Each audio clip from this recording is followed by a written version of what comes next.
Have you tried eggplant? Though it's commonly thought of as a vegetable, eggplant is actually a fruit, specifically a berry. There are several varieties ranging from the slender Japanese eggplant to the pear-shaped Mediterranean eggplant most typically seen in supermarkets, available year-round. When choosing eggplant, look for smooth, glossy skin. It should feel heavy for its size and firm to the touch. Today it stars in our eggplant ricotta bake, an easy dinner that will make your house smell great. To intensify the flavor and soften its texture, we like to roast the eggplant first. Slice them 3/4 of an inch thick. It's not that hard, just make sure that it's not too thin, otherwise they'll fall apart. It's a good idea to cut the eggplant right before you're ready to use it so it doesn't discolor.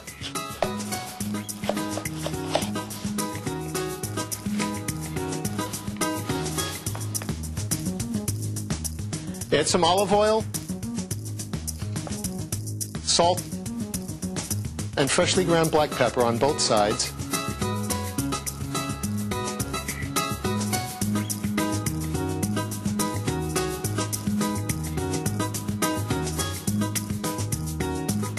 And bake it in a 450-degree oven for 25 to 30 minutes. 20 minutes in the oven, and look what happened to the eggplant. It's nice and wilted, cooked through, very tender. It's ready to go. But first I'm going to make my cheese mixture. To start, I take skim or whole milk ricotta, a 15-ounce container. Okay, we're going to put 3 large eggs. And this helps bind that cheese so it's not so runny. Kind of makes it more like a custard than a filling. Okay.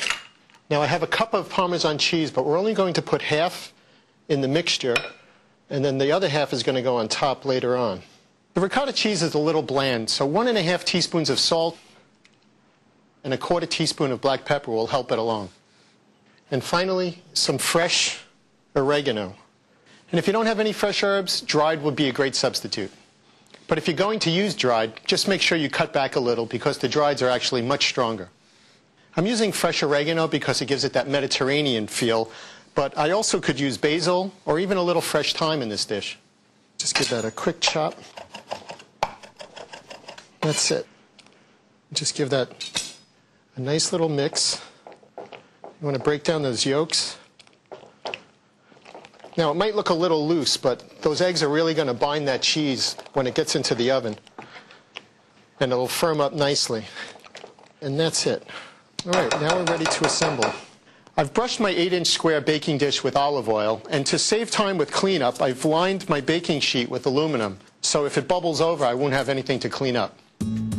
We'll always start with eggplant on the bottom, and just kind of put 4 pieces. I'll put about half of the sauce. Now I'm using a store-bought marinara sauce to save time, but you can use a homemade sauce if you had one. 4 more eggplant,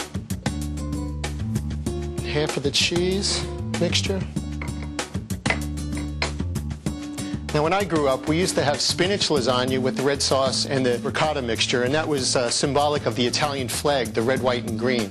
Very traditional. I really love the way the eggplant plays in this dish. 4 more eggplant, the rest of the sauce. It's about 16 ounces of sauce, 2 cups.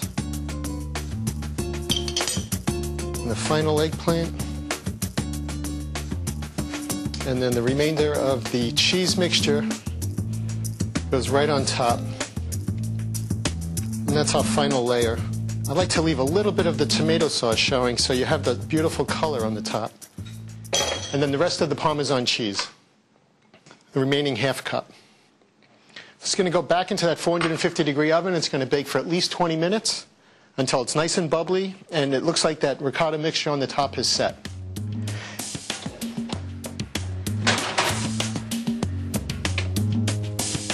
Now I know better than to cut this right now. You really want that cheese to suck back into the eggplant and the sauce to cool down a little. Otherwise you'll just have a real runny mess. Give it about 10-15 minutes to set up. Now that you're an expert on eggplant, why not try this ricotta bake? You'll love it.